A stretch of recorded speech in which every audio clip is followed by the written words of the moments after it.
Activation code required. Access granted.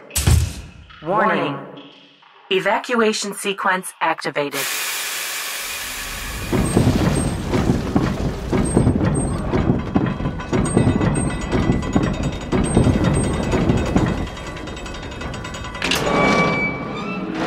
We're back.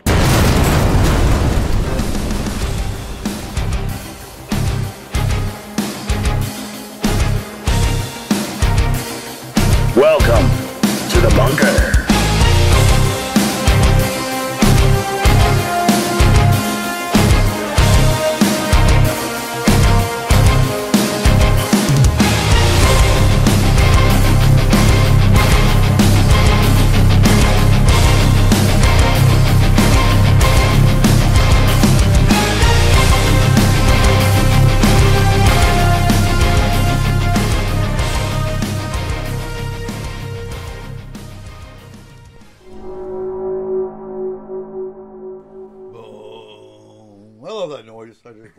It reminds me of Independence Day. How's everyone doing this week? So I think we're getting a little bit of rain, possibly. It started for like 15 minutes today. It's enough to. That's enough to water my pumpkins. It was enough to piss me off because I had to go close the windows on the van. Well, yeah, there is that. Right. I think I put the windows up in the car. Oh, yeah. So we're going to have a different topic each week. Tonight is hauntings. Oh yeah, and by the way, it's flooding in Seoul. Our soldiers in Seoul are actually sandbagging now. And the soldiers in America are teabagging. Right? Yeah, they are. They shouldn't be. That's disrespectful. Oh, good God. It's such a crazy freaking world we're in. What do you mean? It just is. Oh, my God. It's so serene and calm. What are you talking about? Oh, it is kind of up here. Wow. But we're in the mountains. Well, your world's completely different than ours because you're dealing with a store. An entire store. But, yeah. And well, isn't it? Yeah, I don't know. The mayor's resigned, so we're mayorless for a minute. I mean, that's public knowledge now. I hit schedule at Herald, so that makes it public knowledge. Yeah. Yeah. So we can actually talk about it. But it's just weird. It's just weird. Whatever. And these are such comfy chairs, compliments of Red Rover Tax Services, which if you need your taxes done, make sure you go hit them up, like www.redrovertaxservices.com. Oh, God. So, tonight we're talking, and I've got two. I think Cole's probably got about 22. For hauntings. I got half of one. You got half of one? I got half of one. Okay. 3. Okay. Yeah, you're counting now? 7. I have 7. You got 7? For me. Yeah, So before we start, though, I want to ask a question. What, out of all the different toys, and I call them toys, for a paranormal investigation, is your favorite? I mean, is it a kind of camera? Is it a kind of spirit box, an EVP? What kind of gadget do you like? I don't have one. I don't have this particular one. I really like infrared cameras. True infrared cameras. No, so I didn't ask if you had it. I just, what is your favorite? No, my favorite is like infrared cameras. Okay. I want to get night vision. Because the idea of ghost creating a cold spot has always intrigued me. And there are... You got to get a good one, though. You got to get a good one, and you also have to know structures. Because if you can't identify the mundane ways that cold spot can be created, right, you shouldn't be running that camera. No, absolutely. Absolutely. Infrared. Weird. Well, I'm gonna sound stupid here, but infrared or thermal? Are you looking for hot cold spots, or are you? I'm trying to. What's the difference between infrared and a thermal? I think they're the same. Are they? I believe so. Okay. I mean, they got so many different titles and names and crap that some of them are the same, and some of them they have a different feature to them, or they have a different whatever. And you bring up the infrared. I would also like night vision because you set up night vision outside of a home that's having a haunting problem. You're going to pick up all kinds of crazy shit. You look up at the stars. Okay, you're right. There is a difference. Okay. And it's a thermal imaging camera that I would want. Okay. So what is infrared? Infrared is a spot pyrometer or a temp gun. It gives you the single number, the temperature measurement of a single spot on your target. Yeah. A thermal imaging camera gives you the temperature readings for each pixel of the entire thermal image. Okay. So the same as my my thermometer I've got, my digital thermometer. Yes. So that is an IR. Yeah. Okay. And carpenters use that. Carpenters and electricians use that. And that's what's really interesting about the paranormal field is a lot of your tools that you pay double to triple what you pay in a paranormal store. You can go down to Harbor Freight or Lowe's or Home Depot and pick it up for half the price. Yeah. And it does the same damn thing. For those, yes. Not for everything. No, absolutely not. I'm talking like your EMF meter. You can actually pick up at Harbor Freight. Your digital thermometers you can pick up at Harbor Freight because they're common construction work tools. Now the cameras, obviously, those are going to be different. You're not going to get a spirit box at Harbor Freight. You're going to have to go to a specialty shop for those. But I mean, technically, if you want to go old school, you just go down to Radio Shack, which we know still exists, and pick up a damn cassette recorder. Like a good thermal camera. Mm-hmm. I just looked up. They're around $50,000. Oh, good God. Yeah. Where? Mostly photography stores. Okay. But you're looking at look up Amazon. I put in best, and it doesn't show anything from Amazon. Okay. Because you're always going to pay higher at a specialty store. So that's why I say you go to somewhere like Ghost Stop. So you can get industrial ones that are handheld. Okay. But they won't actually save an image. Right.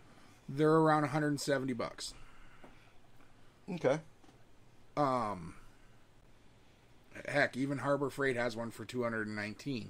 Right. But again, they won't save an image. And you're going to pay for quality. That just goes. You're going to pay for quality, and you're not going to get the information you will off of the True FLIRs. Mm-hmm. The True FLIR cameras, like there's one here. It's from Tiger Supplies, which is not a bad site for an.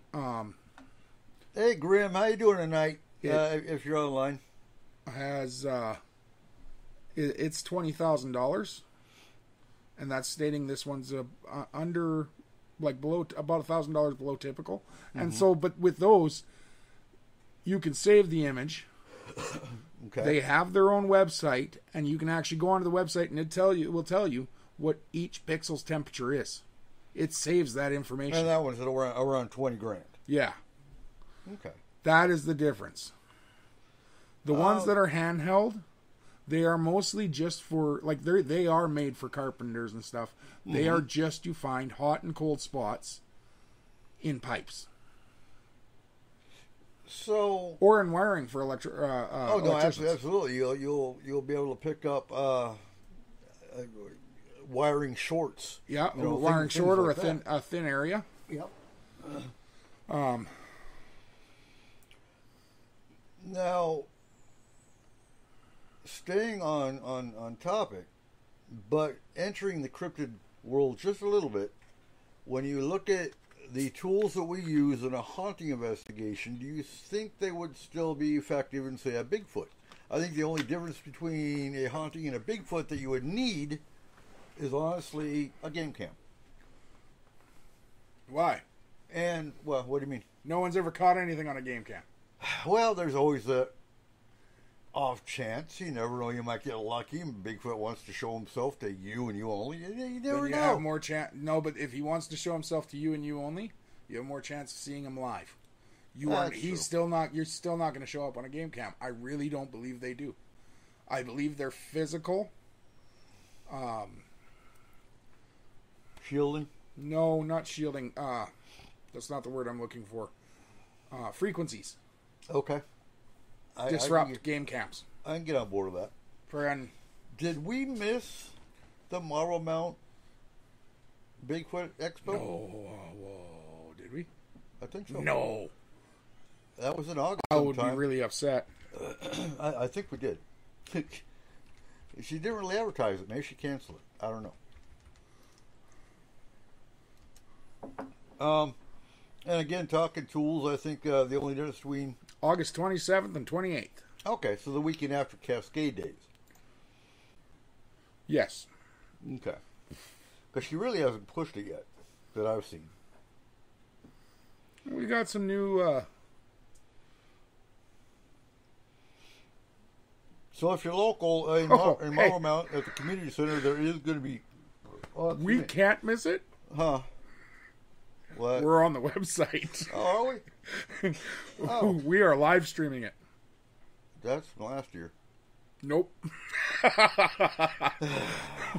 Huh. Okay, I guess we'll be live streaming at the Marble Mount Sasquatch Conference, August 27th. That's okay. I'm still happy with that. 28th. I guess we're live streaming the Sasquatch Conference. Yeah. We didn't know that. Huh. Okay. We did. She talked to us about 9 months ago, but she went to Alaska for the summer. I don't even know if she's home yet. Huh. Woo, But like Judy Carroll's coming back. Do you remember her? Yeah. Friend, she wasn't bad. Friend, Thom Cantrell, Dr. Robert Alley, and Thomas Sowid. I thought you were gonna say Kincaid, and I'm like, wow, Right? this is paranormal. That's a ghost conference. We need to look at 2023's calendar and start seeing what conferences are coming back.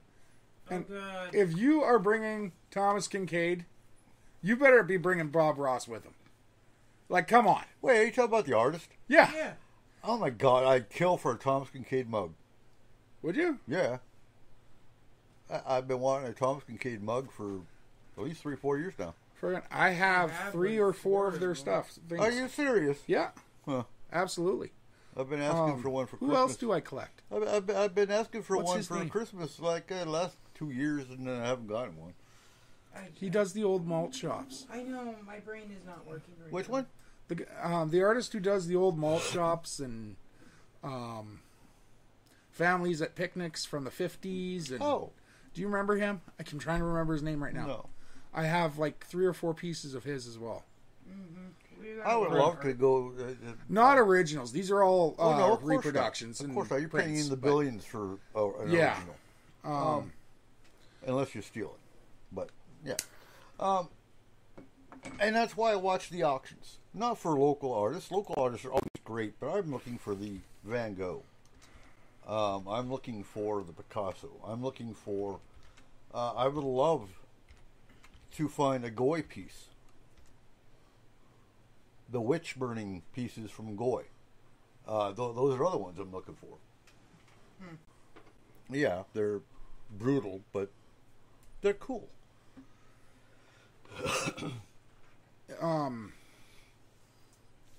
For a local artist, trying to remember the name of the little cafe. There is a little cafe in downtown Mount Vernon that they feature local artists on their walls, and you can buy the art. Oh, is that the Mount Vernon Cafe? No, Okay, because it's closed. it's right on Second. No, 3rd Street. We're right down from the co-op. Right by the new distillery. I'm sorry, my brain started working. Norman Rockwell. Norman Rockwell. That's. Yes. I Yeah. have a bunch of his We stuff. have a bunch of Norman I Rockwell. like Rockwell. Rockwell's another one. Yeah. And yes, I guess my age is showing. I'm getting into art. And Sinister the Fables. stupid part is, if I got any other stuff from like a ghost conference, everyone would say, "Well, that's not really him. He wasn't alive." And I'm like, yeah, I know. We That was saw him the at a ghost spirit. conference. How do you know his spirit didn't paint that painting? Or it's a haunted picture. And like honestly, if I got a Bob Ross, it'd be one little tree. That's all I'd want. A little tree. Yep. This one- little tree and this little cloud Yeah. right here. One happy little tree. I like the silent scream. The scream. The scream. Okay. It reminds me of not Niagara Falls, but it reminds me of The Rail by Snoqualmie Falls. I really do also like Stormy Starry Night. Starry Night, not Stormy Night. Yes. Friend. And that's got the golden swirls that Van Gogh is known for. Yes. Mm-hmm. Friend. That's why I got that painting from the auction. It's got the same swirl style. Yeah. Friend. It's not a Van Gogh, obviously. It was just a random artist that made it. I do like the Scream. The Scream is weird. It is. It's different. It went missing for years. Did it? Yeah, somebody jacked the Scream for years.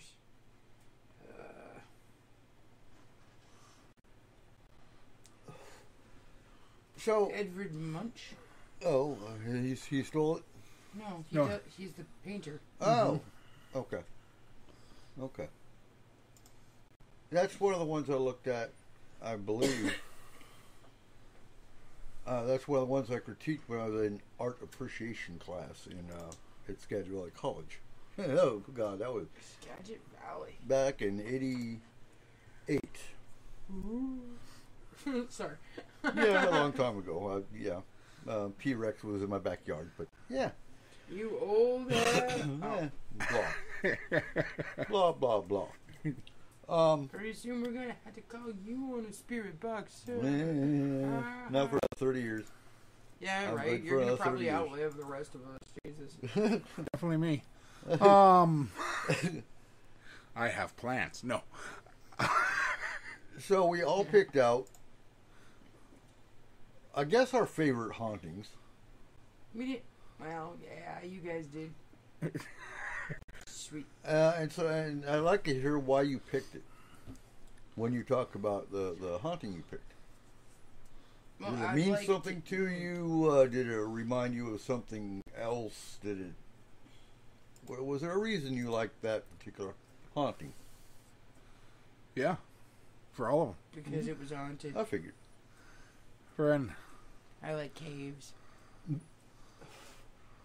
I've always been a cave person. I've always been I was underground. debating on haunted ships, but I didn't go that route.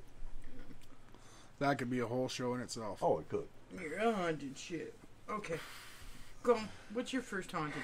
Okay, we're gonna start. I'm gonna actually go like Are we going alphabetical order? no, my least to. Your least Okay. favorite, most favorite? Yeah, honestly. All right. Let's hear Friend. the least favorite haunter. So the first one is close to home. It is Mount Baker Theater. Oh, right Friend. here in Concrete. No, No. Where's that one at? Mount Baker Theater is in Bellingham, Washington. Oh, okay, okay. It originally opened in 1927 and was renovated in 1996 for the first time. So why is it your least favorite? Because I've never been there. Number one, Okay. because it holds no memory for me, and the last part I'm not going to say till the end. Okay.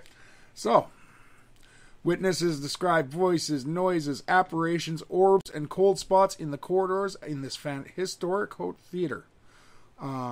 Legend has it that when the theater was originally built, the home of a young woman named Judy had to be bulldozed to make way. Believers say she now haunts the theater, paying particular attention to young male employees. Fred. Sounds like a couple Judys I know. The websites that I took all the information for this one off of state that every time they watch either a film or a live performance, which makes a huge difference in this, orbs are a huge problem in the building. They disrupt the actual place. How many orbs? It's an Orbapalooza. The one guy couldn't get 9 of them to stop hovering. Huh. Definitely not dust or insects. No. I don't know. It wasn't renovated until '96, and that was the first one. Mm-hmm. Now, Asbestos dust. it is a theater. They have performed the plays you're not supposed to talk about. Macbeth. The taboo one. Yeah. Macbeth. The Phantom. Phantom of the Opera. Friend, shut up. I have a very big problem with the Phantom of the Opera. Kayla got a hold of a disc. Oh, I freaking love the Phantom of the Opera. She Okay, had so I'll sing it at the top of my lungs, and Cole's always like, "Oh my God, turn it out." She had the CD for 6 months on repeat. Yeah, Friend. dude, it's good music. Uh-huh. Good music. Not that good. It's excellent. Friend. Now, Plus, it bothered him. there are a lot of people who do believe that everything about this is true. I do have a little bit of inside knowledge. Okay. According to the employees of the Mount Baker Theater, there was no Judy. Okay. There is an entire backstory to her created by the theater owners. To bring people in. They said, when asked about it by the employees, and they quote, "What's a theater without a good haunting?" Oh, yeah. So, Now, if you actually have a haunting, they're going to be pissed off that you made up a spirit. and that might be why the orbs are doing what they're doing. Oh, yeah, absolutely. Oh, you come Friend. here to experience a haunting and watch a movie? I don't think so. Either that or it's just fairies. But due to the owners being non-believers, it is a possibility that that's why no one has investigated that place. Well, yeah, if you have a... Because it has not been investigated. I cannot find an investigation through any means of the internet. Huh. Okay. So, the only reason they wouldn't want one is because they don't want the story getting out that it is not real. Unfortunately, they forgot about Reddit. Well, Reddit and... Well, there's not an employee that doesn't go on Reddit and after they've left a place and talk about their work. You mean probably by now a former employee. Oh yeah, no, definitely a former employee. They admit they are former employees now. Yeah. Friends, so They wouldn't last long if they came out and disclosed. That's not Trade entirely secrets. true. I have never once been on Reddit. I plead the fifth.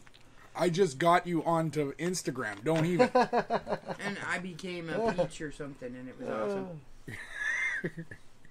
awesome. So that's my first, and it is my least favorite. Okay. I don't have a least or both of these are two of my favorites. Okay. All right, what do you got? I got the Winchester House. Where's it located? It's in California. Okay.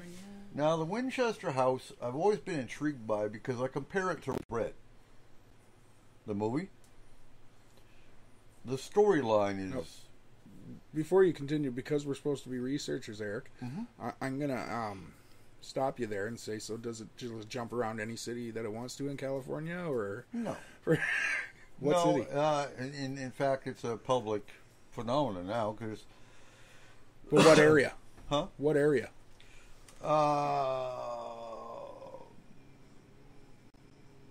trying to remember exactly what part of California it was. Because, so, Mr. William Winchester died March 7th of 1881.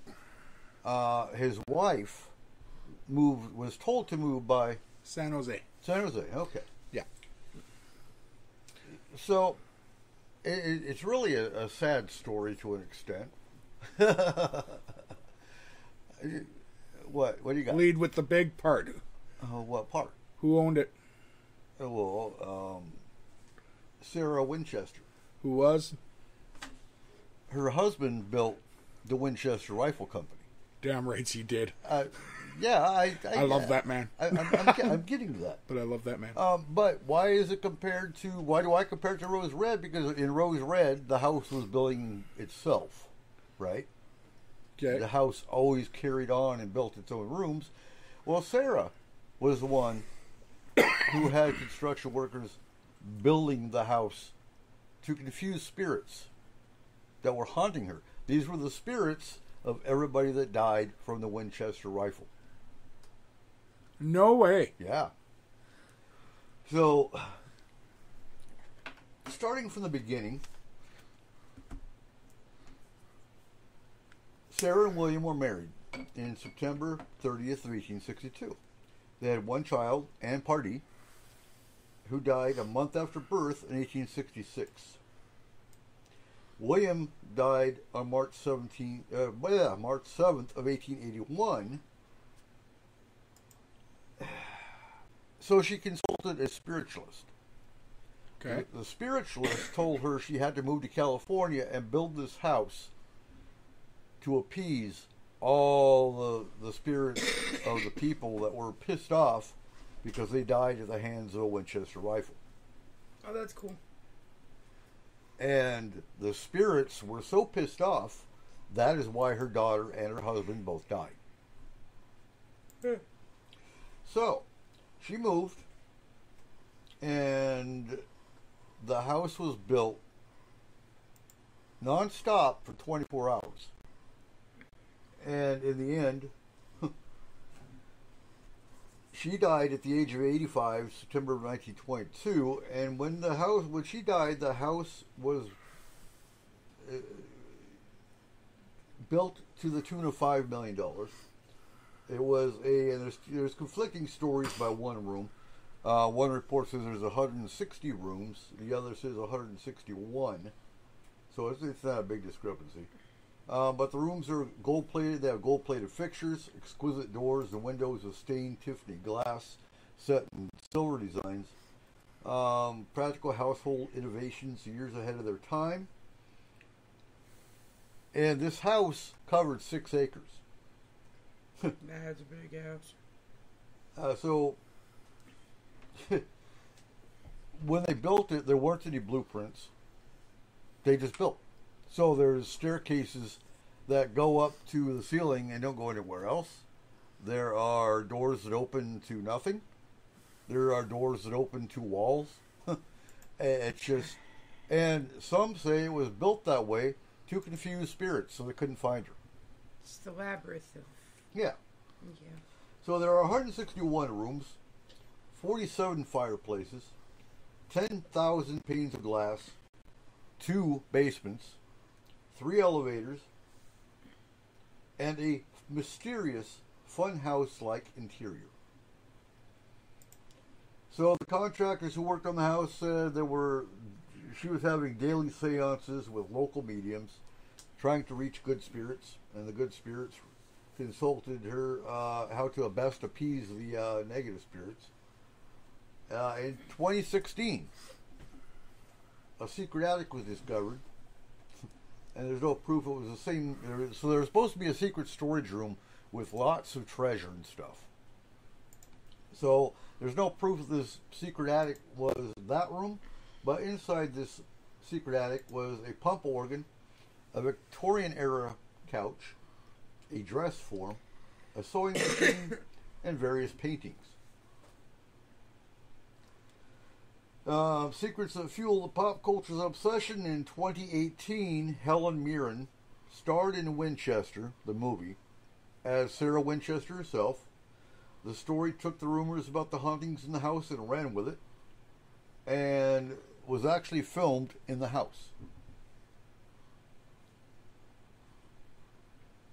Cool. Sarah, not much is actually known about Sarah Winchester because she gave no interviews. She left behind no journals. and she had no family that was willing to speak about her.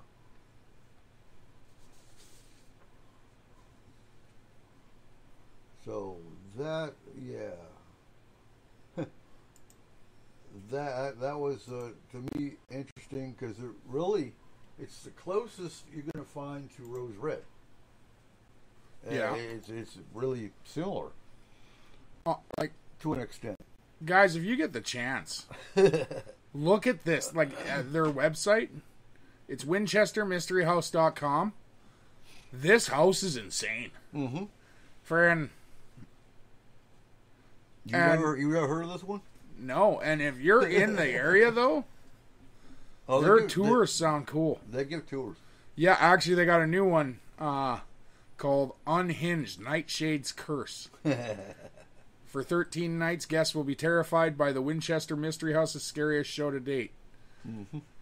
The terrifying house tour will feature 2 routes where guests will encounter numerous scare actors and be immersed in the world's most famous haunted home. Did you mention that Houdini went there? No, I didn't even read that part. Yeah. Did he? Friend, in 1926. Friend, he went there as part of his tour. Okay. Friend, I could see that. yeah, like that's... And they do axe throwing. Huh? You can do axe throwing at their stables. Ooh. Friend, this, like, these guys do weddings. Mm-hmm. Oh, yeah. Friend, You know what? But you look at Amityville, you look at a lot of the famous places, a lot of them turn into the same thing. Look at but I don't know if I'd do a wedding there. You know? It might give you a bad juju. Not just that, there's a lot of rules with this place. Oh, well, yeah. I can see that. Things you're not allowed to wear, things you're not allowed to have on you. They might come out of your pocket and throw at you. Well, like, they allow costumes, Do they? but they do not allow masks. They do not allow prop weapons or prop anything.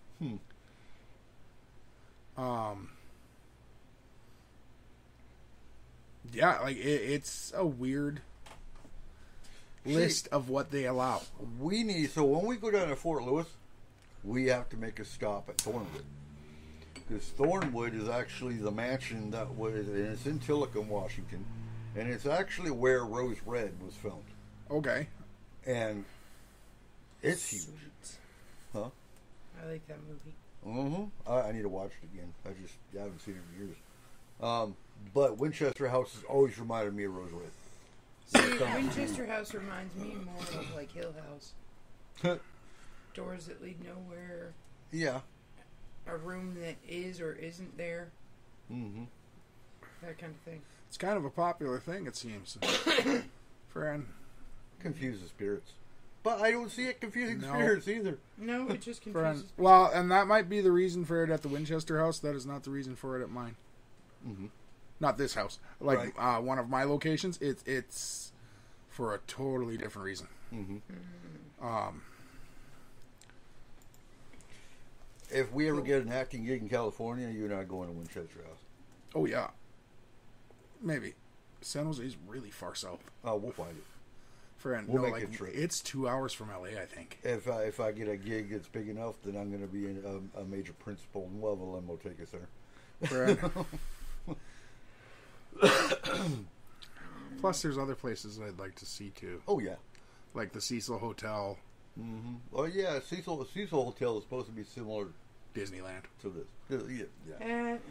Cecil Hotel is just creepy because it became like a crack den for a while and all kinds of weird shit like that. Because if I'm correct, I believe Walt Disney is at Disneyland. Oh, I'm sure. He's That's where- buried underneath the Disney castle. Yes. Oh, okay. Yeah. I got you. I was Friend. thinking Spirit. I mean, and I have no No. doubt his Spirit would be at Disneyland, The too. spirit of Mickey. His body is supposedly at Disneyland. Yeah, they cryogenically Friend. froze it. It's underneath the castle. That way he can come Cryogenically. back and be all... And eat a Taco Bell and... This is not a Great. haunted thing, but did you know that there is a secret lounge at Disneyland? No. I believe it's called Lounge 23. Okay. And you have to be a family member of someone who has been in a major, major Disney film Ooh. in order to enter that lounge. Super VIP lounge. Yeah, it is their super VIP lounge. Literally, you walk in there and you're able to go through anything in Disneyland. It's if where you are Tom able to get Hanks in there. hangs out in his cowboy gear. Yes. Like, literally, like, Tom Hanks, yeah. all the big guys. Mm-hmm. Owen Wilson. Can you imagine accidentally finding your way in there and having them all in there at the one time? Oh, hey, Right. Tommy, how you doing? Want a beer? Yeah. Okay. What? I one of the podcasts I listened to, one of the girls, she's an up and coming actress, but her aunt directed a Disney film, Oh, okay. so she got to go in, Right. and she walked in, and Johnny Depp is sitting in the room. So, like, she said it was the most amazing experience of her life. Right. It's an amazing place to go, and it beats anything you could do and pay for at Disneyland. So, for just the lounge itself, not just the people that are in there, Right. to know that you've sat in the same place as people like Judy Garland, Mm-hmm. They're because just it's been there that long. people. I'm just saying. Everybody puts too big of a price tag on celebrities. They're just people doing a job, man. You're They not put allowed their to sleep pants before on a like show you anymore. do. I'm pretty sure they don't. Most of them are a lot thinner than I am. All right, Kayla, what's your first one? The Catacombs of Paris. Ooh. Okay. I just think that they're cool. I like underground caves and tunnel systems and stuff like that. They've always interested me. And the Catacombs of Paris are really kind of freaky and have a checkered past. Well, there's supposed to be occult sacrifices and things like that that have No. happened down there, isn't there? Well, I mean, there's talk about it and everything, but that's not what it really was. Okay. Okay, so there are over 6 million... Epstein. Right? There are over 6 million human bodies in the catacombs. Oh, yeah. There's Okay. skulls along the walls. Yes, they made a retaining wall out of skulls and femur bones. But it's not... They aren't like murdered... Well, some of them would be. But, so... They used to bury their dead in the cemeteries in Paris. Mm-hmm. And they got to the point where they were burying them in mass graves. Because there was the plague and there was all kinds of other stuff. And there was just too many mass graves in Paris. Mm-hmm. And it overran the cemeteries. And then there was an issue with, when there's a whole bunch of bodies decomposing together, Right. it causes all kinds of health issues and stuff for the people in surrounding areas. So, Well, can you imagine the stench? yeah, well, there's that too. So they moved all of the bodies from the cemeteries of Paris to the catacombs Huh. of Paris. Okay. Now, the catacombs also were a Nazi stronghold. Okay. They made it into a bunker. And weirdly enough, it was also the French's bunker. And they ended up being less than a mile apart from each other in the catacombs without knowing that they were a mile apart from each other Huh. inside the catacomb. How old are they? Oh man, catacombs would go back to 1550, and even before that. I mean, they've been there. They were what? Well, that's when they started putting bodies and stuff In 1550? inside of them. But they were built before as a foundation for the city. Okay. And they were... It's limestone. So they were dug out to build the actual first buildings in So, Paris. do you think that when they started putting the bodies in there, that was the first time Spirit possibly was down there? I really don't, because when they were digging out the limestone and when they were doing all that kind of stuff, there were hundreds and thousands of workers that died down there making the catacombs and mining that area and everything. So I think that the first spirits and everything were way back right in the beginning when... Who started building them? Was it the French? The Romans. Ah, okay. It goes back to Yeah. the Roman era then. So the Romans Yeah, so it started would have to been build the city. in Gaul. When France was still Gaul. Yeah. But, I mean, like... So, and then there's stories, too, where they relate the catacombs of France to... it's an old mythological story about a bull and a string of twine. The labyrinth. Yes. Okay, because there are hallways that lead nowhere, and there are circular hallways. I'm And trying to remember. There was a name for that bull. It was one of the king's sons.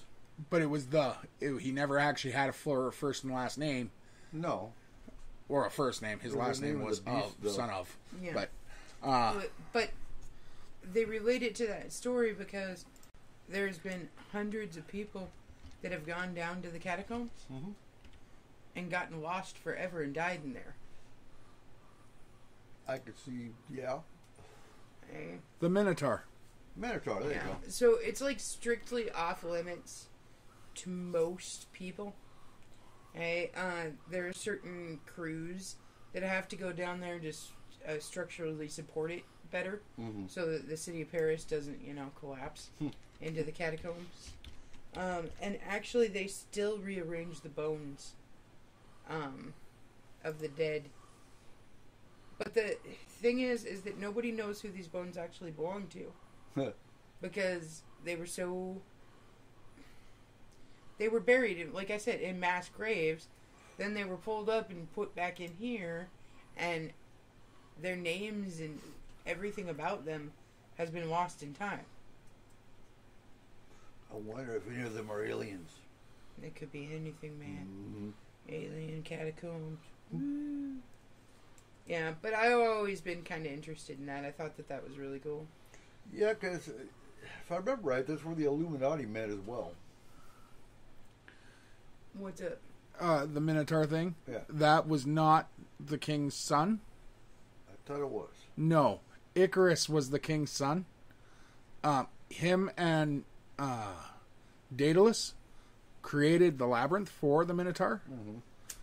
And he's also the one who flew close to the sun with a set of wings that they designed. Okay. And fell to the earth. So kind of a screw up all around. Oh yeah. But Fair. yeah, and that was a punishment. You went into the labyrinth, and if you survived the Minotaur, then you got released. And Theseus was the first one to survive. Yeah. Yeah. Sorry, continue. No, that's all I got, really. Friend, why did they shut down the body thing? What are you talking Like, why did they stop putting bodies down there? They didn't. They still do it today, I think. No, they don't. No? What do you mean? So I when Kayla was researching this, she was actually watching a documentary on the place, and I did catch a bit of it. She might have missed it. I didn't notice if she was asleep or not. They stopped putting the bodies down there in the late 1700s because the smell got so bad, and because it was actually built as an aqueduct, Okay. and so it was poisoning people. Yeah. And after the plague and everything, they kind of wanted to get away from that. So they stopped putting bodies down there in the late 1700s, but they do still have to rearrange and hold up the walls of skulls Right. because they do fall. That's what I was saying. They got to send crews down there to rearrange the skulls. But they no longer put anyone in there. And I believe John Wick was... One of the John Wicks was actually supposed to... not film, but... In John Wick 2, I think it was, he had to go down to the catacombs to kill Well, the other thing with the catacombs too is they've found all kinds of stuff down there. Mm-hmm. They've found a full movie theater down there. They've found a whole brewery down there. Well, that guy made from Hitler's time. Nope, the brewery was from when the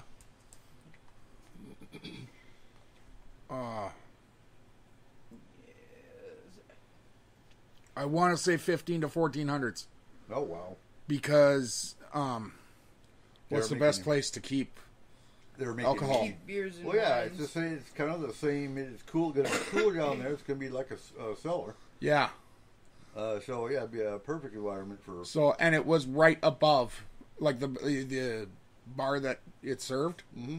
what tavern I guess at that point Right. was right above the distillery Okay. and brewery. So people broke it into the catacombs, and they have created an entire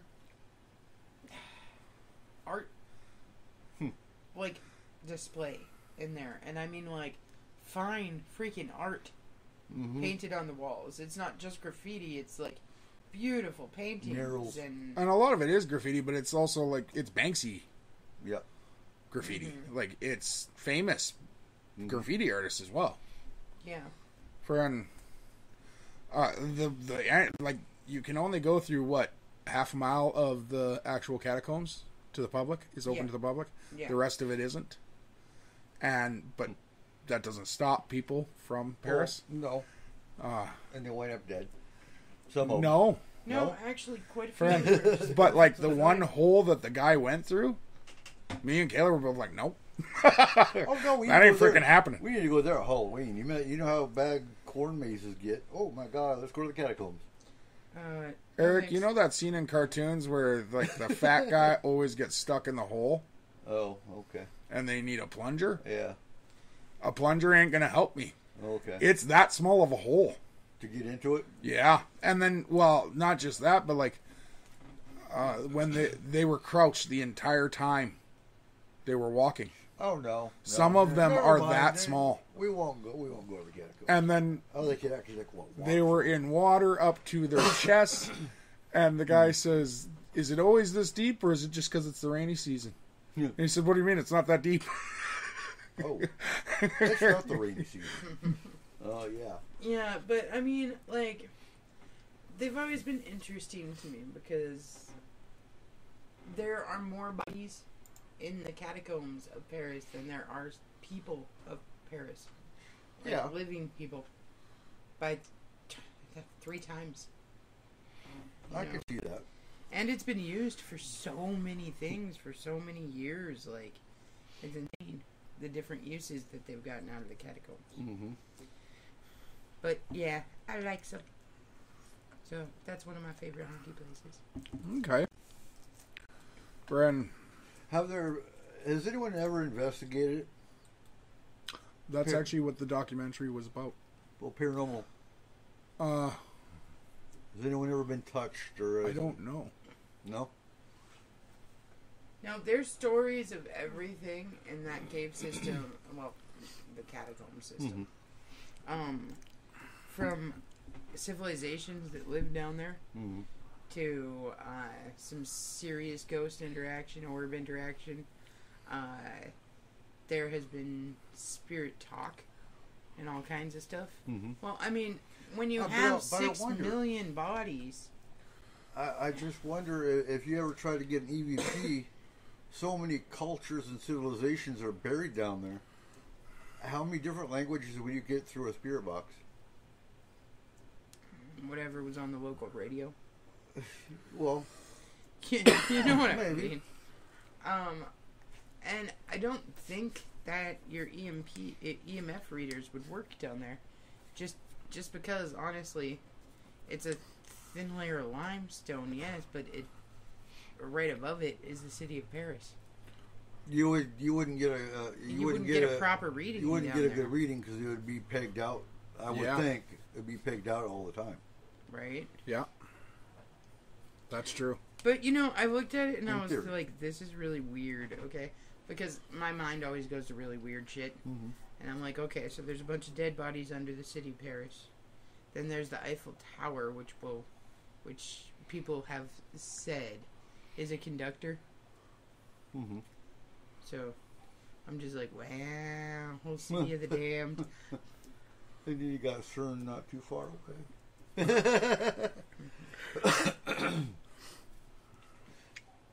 So what's your second least favorite?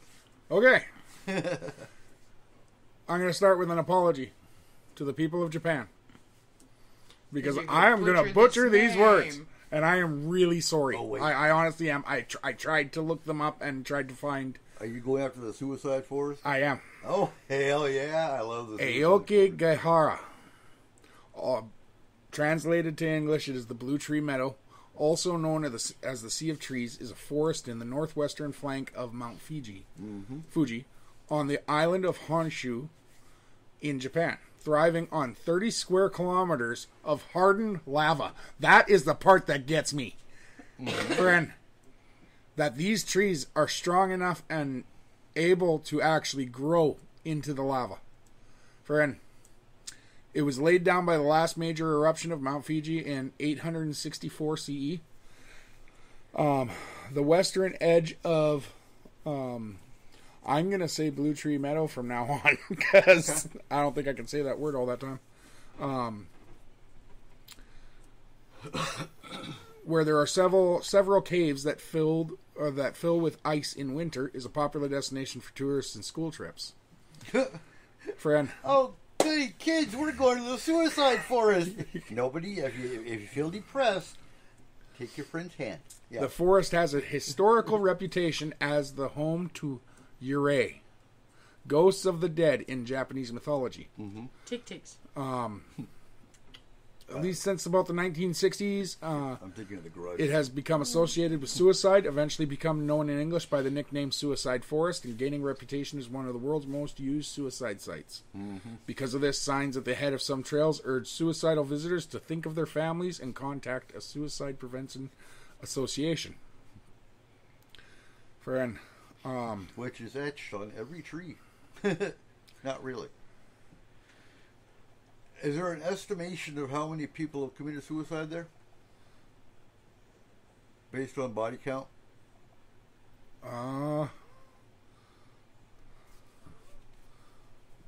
And Okay.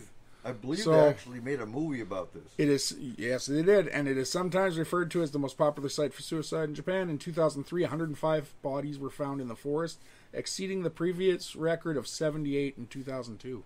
Yeah. So, Wherein in 2010, the police recorded more than 200 people having attempted suicide in the forest, of whom 54 completed the act. Suicides are said to increase during March, the end of the fiscal year in Japan, which also kind of makes sense because it warms up in March. right. As of 2011, the most common means of suicide in the forest were hanging or drug overdosed.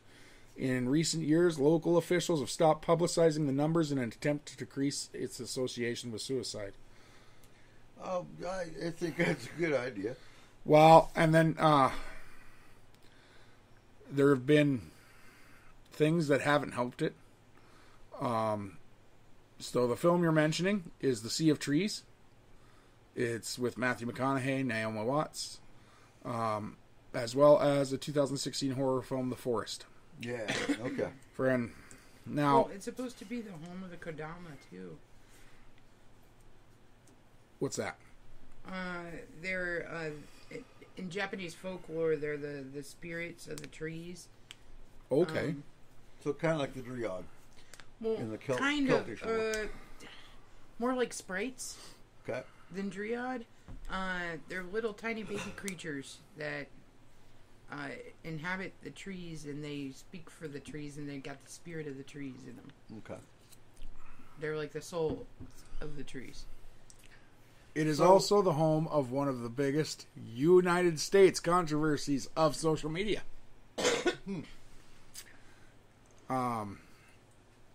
In late 2017, Logan Paul showed a YouTube video showing the forest in which he showed a suicide victim on camera.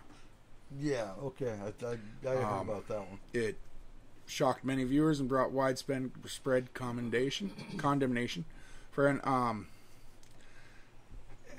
honestly, that man has not gotten anything right since. That was his first screw up, and he has not. Could you see that as a curse? It's a possibility. Like everything he puts his name to creates controversy. Mm-hmm. Even his boxing now. Friends, so it makes it pretty hard to not see a pattern there.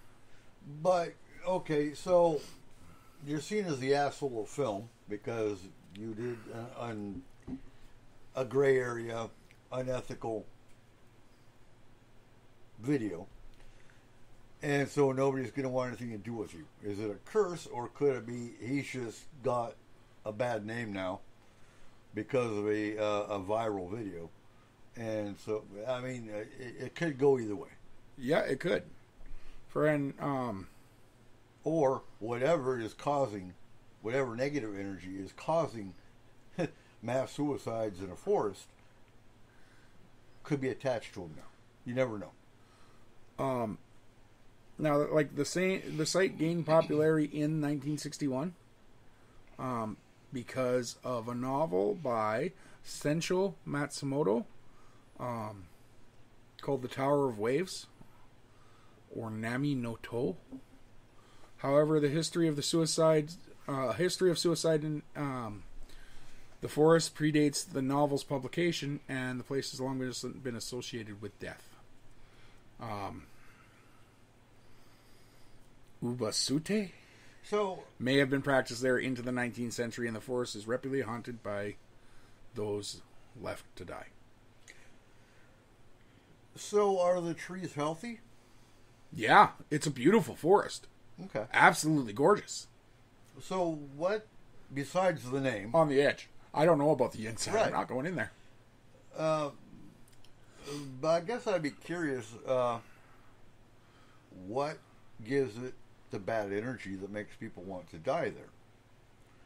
Other than, okay, it's a suicide forest. This is where I gotta go. It's not bad energy. It's not bad energy. Okay. It's a peaceful, It beautiful may be place. now. It may be now. Now With all the it's been people that have twisted done it. so much and everything else. But the original idea was it was such a beautiful place. It was such Okay. a peaceful, It is beautiful a beautiful place. place to die. The Yeah. best place to die. On Yes. your own terms. It's the same reason a lot of people jump off a bridge. Yeah. How beautiful is the side of a bridge going over water? You wouldn't know. Well, no, but like it is. No, but like when the view there, Yeah. like Deception Pass here in Washington State, is used quite a few times a year, It is. and it is a beautiful spot. So like it's not all always about negative energy. There have been reports of people who have went in there as tourists and never came out because they felt the need to commit suicide once they were there. Family and friends say there was never a sign that they would. In fact, every sign pointed to them not doing it. Right. And that, I guess that would lead to my question. Why?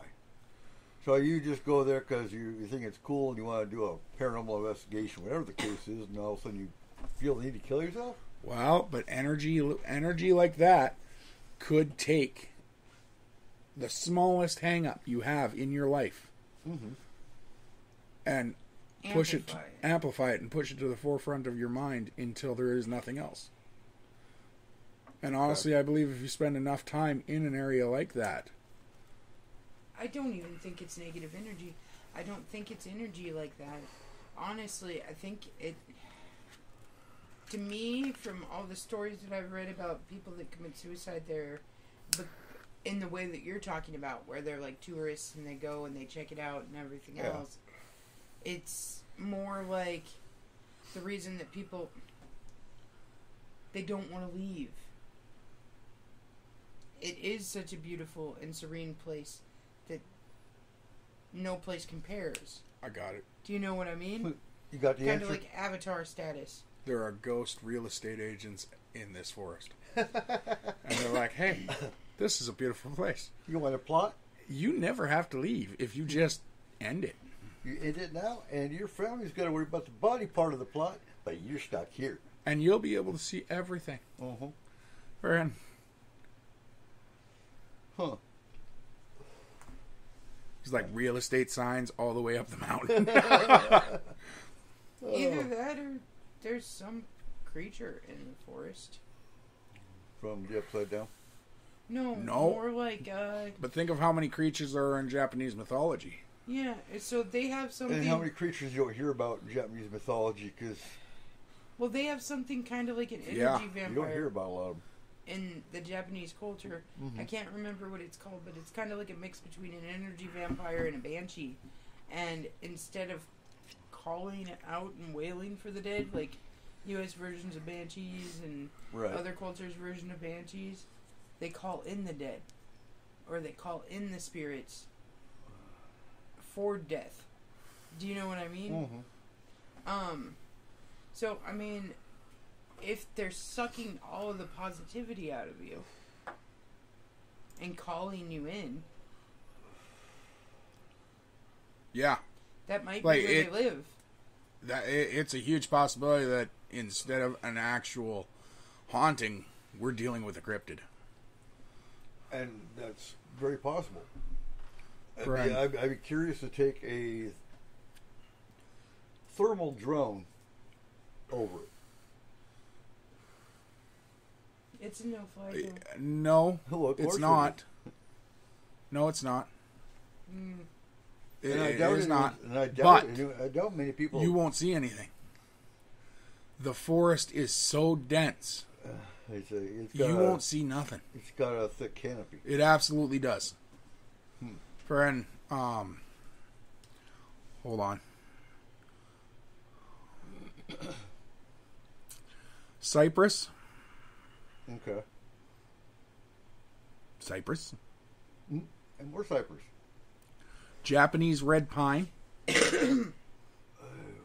5-needle pine.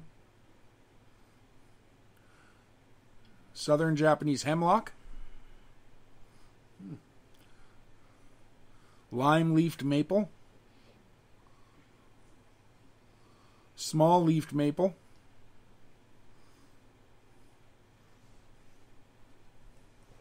And there's one that's it's got a Japanese name, but it is a native maple.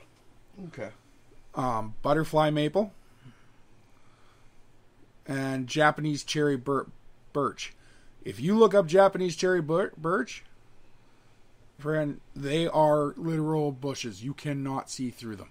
Okay. Friend, and most of these trees are ones that you are not, they're too thick. It has a lot of animals within it. Asian black bear, small Japanese mole, bats, mice, deer, fox, boar, wild rabbit, Japanese mink, and Japanese squirrel. What is it? That's just a regular squirrel. Doesn't look like Japanese. They speak Japanese. I guess. Like, it looks the same. It has lots of birds. Great tit, willow tit, long-tailed tit. Great spotted woodpecker, pygmy woodpecker, bush warbler, Eurasian jay, Japanese white-eye, Japanese thrush, brown-headed thrush, Siberian thrush, Hodgson's hawk cuckoo, friend Japanese grosbeak, lesser cuckoo, black-faced bunting, oriental turtle dove, and common cuckoo. Lots of cuckoos. I'm gonna leave that one alone. Oh, see, the other thing is it's like completely moss ridden too. I noticed that. It's more like It is so dense. bayou type. Yeah. This actually will tell you how dense it is. It is not a no-fly zone, but on certain days, the Japanese Ground Self-Defense Force conducts its ranger courses, including navigation training, because of its denseness. Oh. Since I wouldn't wanna go in 1956. there. I wouldn't want to go in there for training. Friend, You got weapons. Real easy to commit suicide. we go to a lot of places in the United States that are supposed to have the same type of pull. Yeah. And Yeah. they have the same type of feelings associated with them. And everyone still goes. Friend, It's just a forest. It is. Well, it's not just a forest; it's a beautiful forest. Mm-hmm. And Yeah, that's honestly, cool. like if I was going there, part of it would be to investigate a little bit, but a lot of it would also be ceremonial. Mm-hmm. To pay my respects to the people who have passed there. Mm-hmm. And partly to there- ask their permission. So I assume it's a Japanese form of national forest. I think the national forest is actually on the other side of the Mount Fiji. Okay. So I don't think so. So is it designated as a park? Yes. Are there any special rules because of the nature of it? Think of your family. Said that at the beginning. Where is it?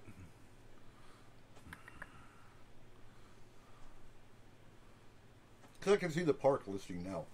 If you're walking your Yeah, dog, make sure you pick up your shit. They have placed a sign at the forest entry urging suicide visitors to seek help and not take their own Okay. lives. Snowy. I'm pretty sure, like, they do annual cool, body boy. searches.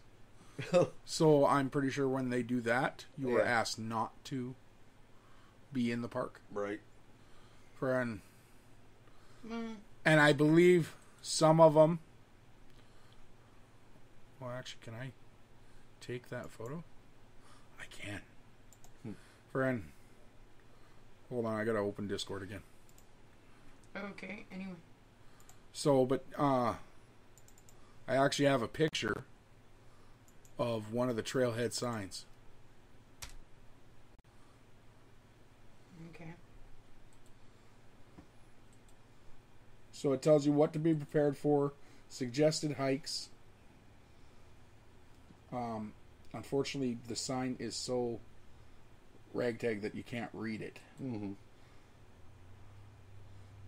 Cool. But it tells you what to be prepared for. Yeah. Yeah, so. But Cool. that's one of their main signs. So, Japanese death forest. Yeah. That's pretty cool. What's your second one, Mr. Eric? Are you done? Yeah. Okay, so I chose Bell Witch for my second one. I compare Bell Witch. Did you ever watch Blair Witch Project Yeah. Yeah. and It's a Blair terrible Witch movie. Project 2? Yeah, I was stupid enough to watch the second one. Had nothing to do with the first one. And it was completely, A film that couldn't exist in this day and age. yeah, it was stupid. Because they just call on their cell phone and say, hey, Mom, pick me up. Right. So Bell Witch was interesting with who visited. And Blair Witch was technically based on the Bell Witch story. So the Bell Witch hauntings began in the early 19th century in Adams, Tennessee. The Bell family were the ones that were targeted by the Bell Witch. It's what's called the Bell Witch. But the actual witch that died her name was Kate Bates. Yeah, Kate Batts. I was about to say, like Kathy Bates? No. Kate Batts. She's still alive. Wait, you said this was located in Tennessee? Yep. Okay, cool. And so Is that related to the Bell Witch Caves then? I don't believe so. If it's in Tennessee and those are in Tennessee, it probably has to be. Inside some... Maybe. Yeah, some actually, way. I think it was. It was. But so Kate Batts was a neighbor of the Bells. There was a property dispute, and when she died, she threatened a curse on that family, and she held to that curse. So it started with the family was hearing scratching noises coming from walls. Your basic paranormal shit. Family members were being slapped and pinched. Their names were being screamed by unknown entities from the deep in the woods. Animals were being mutilated and left for the family to find around the home. And so this actually happened in 1817 when she started attacking the family. So one early account was written, and I'm just going to read this. It was written in 1886 by historian Albert Virgil Goodpasture. In the History of Tennessee, he wrote, a remarkable occurrence which attracted widespread interest was connected with the family of John Bell, who settled near what is now Adams Station about 1804. So great was the excitement that people came from hundreds of miles around to witness the manifestation, so what was popularly known as the Bell Witch. This witch was supposed to be some spiritual being having the voice and attributes of a woman. It was invisible to the eye, yet it would hold conversation and even shake hands with certain individuals. Okay. The freaks it performed were wonderful and seemingly designed to annoy the family. It would take the sugar from the bowls, spill the milk, take the quilts from the bed, slap and pinch the children, and then laugh at the discomfiture of its victims. I'm trying to... It's written in the 1800s, so... At first it was supposed to be a good spirit, but its subsequent acts, together with the curses with which it supplemented its remarks, proved the contrary. A volume might be written concerning the performance of this wonderful being, I'm surprised he calls it a wonderful being, as they are now described by contemporaries and their descendants. Yeah. That all this actually occurred will not be disputed, nor will a rational explanation be attempted. Now, if you look at the Foxfire series, which was written in the Appalachians, they actually have, there's 13 volumes. And so the Foxfire series started as a kind of like a homesteading magazine and turned into this 13-volume set of books. I used to have the entire series. And in this, you think of the Appalachians, how to build a cabin and how to roast a boar, and they actually have a chapter dedicated to how to speak to the dead. Mm-hmm. It's interesting. So yeah, on her deathbed, she swore that she would haunt John Bell and his descendants. And it was actually picked up in the Guidebook for Tennessee, published in 1933, by the federal government's Works Project Administration. That's how big this haunting was. And she tortured them. She yelled all night to keep them from sleeping, snatched food from their mouths at mealtime. That's not very friendly. And in the end, and we'll get to Andrew Jackson here in a second. In the end, she did kill... Betsy. No, she killed John Bell. So the torment continued for years. It culminated in the ultimate revenge. In October of 1820, he was struck with an illness while walking to the pigsty of the farm. Some think it was a stroke, since he had difficulty speaking and swallowing. He was in and out of bed for several weeks, and he was admitted to the Tennessee State University in Nashville, Tennessee, and they actually said on the morning of December 19th he failed to awake at his regular time when the family noticed he was sleeping unnaturally. They attempted to arouse him. They discovered he was in a stupor and couldn't be completely awakened. John Jr. went to the medicine cupboard to get his father's medicine and noticed it was gone, with a strange vial in its place. No one claimed to have replaced the medicine. A doctor was summoned to the house. The witch began taunting that she had placed the vial in the medicine cabinet and given Bella a dose of it while he slept. The contents of the vial were tested on a cat and discovered to be highly poisonous. So John Bell died on December 20th. The witch was quiet until after the funeral. After the grave was filled, she began singing loudly and joyously. Now, backtracking for a second, Andrew Jackson, General Jackson actually took a party because he was intrigued by the Bell Witch. And so he was known as a badass. He had many conflicts with Native Americans. He was in, I can't remember which war, but he was known as a badass. His final comments, let's see, General Jackson's party came from Nashville with a wagon loaded with a tent, provisions, etc., bent on a good time and much investigating the witch. The men were riding on horseback and were following along in the rear of the wagon as they approached near the place, discussing the matter and planning how they were going to do up with the witch. Would that be considered a haunting, or? Oh yeah, it was a poltergeist. It would be a poltergeist. By definition, poltergeist means noisy witch, and well, yeah, she's screaming and pulling their blankets and taking food out of their mouth while they're eating. Yeah, that'd be a haunting. Okay. So, I'm weirdly into cave systems. Uh-huh. So, the Bell Witch Cave is actually located on the Bell Witch Farm. Okay.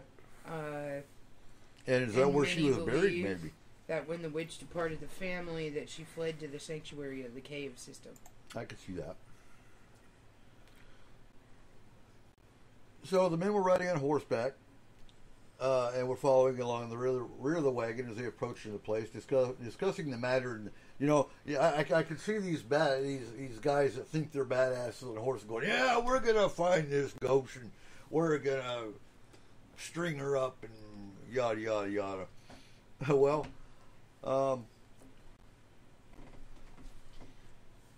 let's see. Just then, traveling over a smooth, level piece of road, the wagon halted and stuck fast.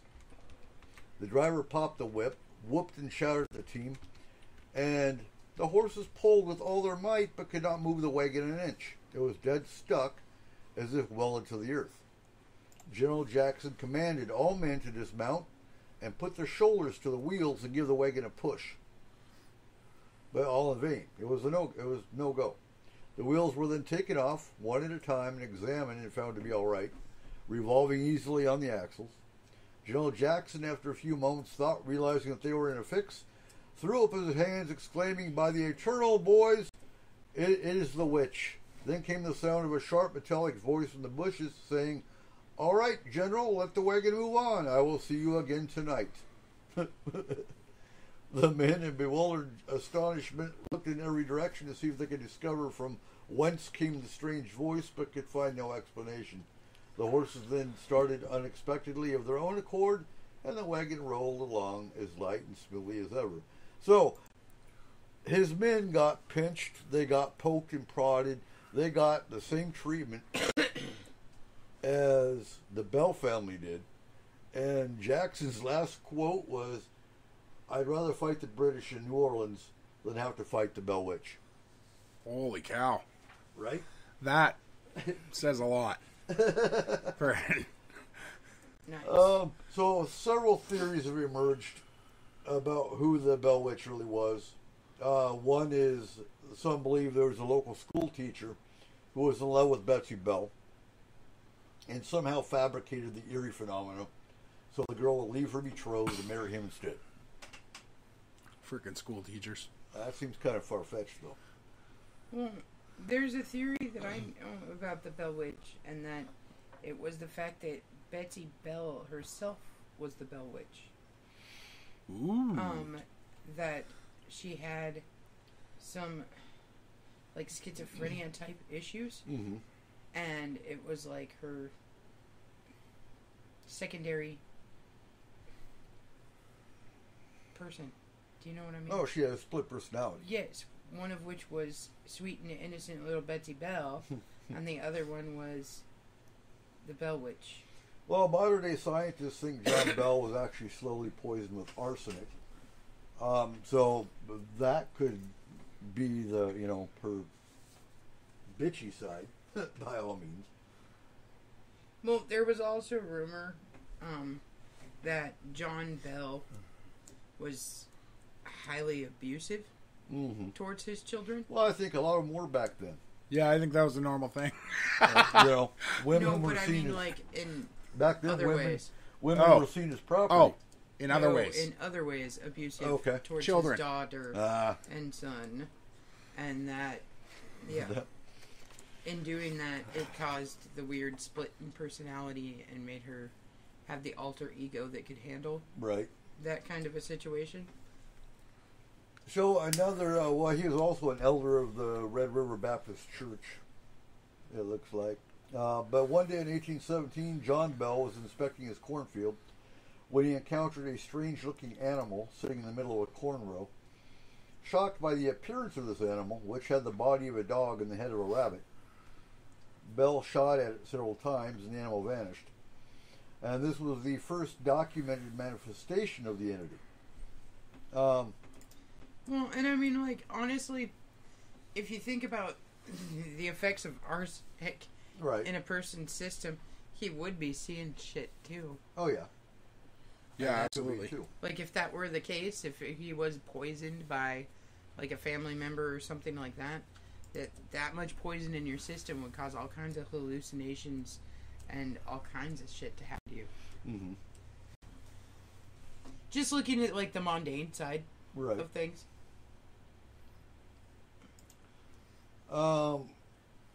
And I don't think there's really been anything currently, as in, I don't know, since 1960s on, that you could say attributes to it. But when you really want to investigate that kind of a creature, Yes. yeah? Abso-freaking-lutely. But I'm also the psycho that wanted to run into the middle of the dead forest. In a cave. So,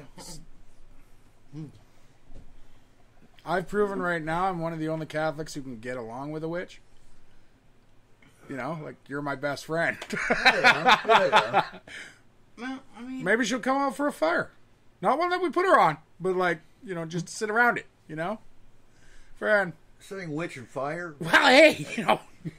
why, and test She might have sense of humor. She was teasing the kids. But that's what killed Friend. me too.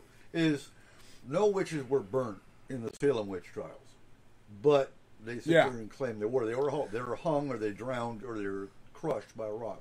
The only burnings that happened were the Inquisition in. That we know of. Well, that's documented. Personal burnings could have happened. Oh yeah. Friend. Well, Kayla, do you have any more? like, Or favorite are you haunted places? Well, there's a couple of places that I would call, like, honorable mentions as far as, like, you got haunted an honorable places. mention? I do. Do we want to do those at the end or now? He's got like 5 more. I'm just saying, like, the one that pops out in my mind the most is the Grand Coulee Dam. Ooh. They say that the Grand Coulee Dam is massively haunted. Well, weren't there Because like laborers that There were were? several people that are buried within Yeah. the dam. I was a damn worker. Yeah, well, yeah, they fell Dam into the builder. concrete. Now the concrete. Dam builder. Yeah. Oh, yeah. Yeah, so anybody that slipped during the building of the Grand Coulee Dam, it was a continuous concrete pour. There was no way for them to There's get no out, way to and get they them got out. encapsulated in Yeah. it. Well, and isn't the so talking about dams? Isn't the bridge that goes over the Baker River on the other side of concrete, on the backside? Isn't that supposed to have an apparition? I think it's on the ghost tour. I think I need to go on that ghost tour to actually. I would like to too. Actually, let's Yeah. do that this Let's year. do it. I think that's a good idea. Friend. And then go back and actually do an EMF reading on that bridge. Yeah. That'd be fun. Friend. EMF's right beside us. Uh-huh. Friend. Is it? Yeah, Yeah, it it's is. in the toolbox. Okay. Friend. And take some pictures. Look for an apparition. I would almost say that every dam that's built in the United States, though, I would have to too. that was built before OSHA. Right. No, absolutely. Before they actually came out with regulations to protect the workers. Yeah. And then, there's been several cases of different haunted highways. Oh, South Skagit. Route 66. Yep. The extraterrestrial highway. Yeah. Like, there's so many of them that are haunted highways. And honestly, Or have those that. are all on the East Coast or West Coast. I would, Well, I would like to go do an EVP session on extraterrestrial highway and ask them, were you killed by the government? Because of- you tried to get on Area 51. think of how many more there honestly have to be in the 13 colonies. Oh, with how yeah. old. 1700s. Yeah, like And I don't count battlefields no. because we know battlefields are going to be haunted because there's so much death on the battlefields. Gettysburg, for example. Yeah. I wouldn't count them. But the highways, the byways, the dams. Absolutely. Yeah. And then of course there's the Bran Castle, I want to go to a brothel. where Vlad the Impaler. Vegas, just outside of it, Yeah. apparently. The Bran Castle is in Transylvania, and that's where Vlad the Impaler lived. Oh, okay, yeah. So I mean, there's a ton of stories that are related to Vlad the Impaler as being the what's it called? The inspiration for the original Dracula. Well, and there's so when I was stationing Kitzingen, in the Kitzingen Cemetery is a very large tomb with bars. Okay. Bars And- over all of them. Huh? Bars over top of the.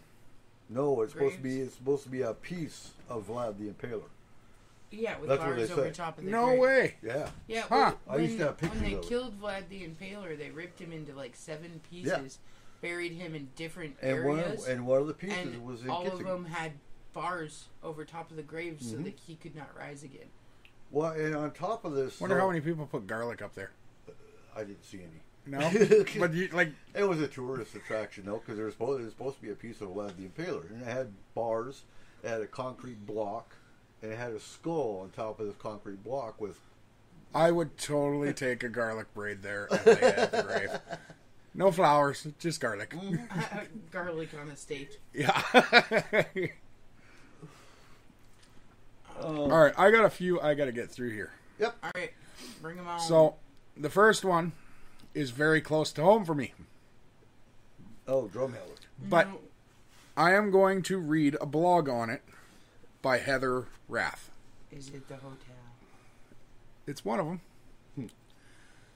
Half of the fun of finding the Last Chance Saloon in the haunted Rose Deer Hotel in Wayne, blink your eyes and it's gone, Alberta, is meandering down along a narrow valley dusty road beside the Rosebud River.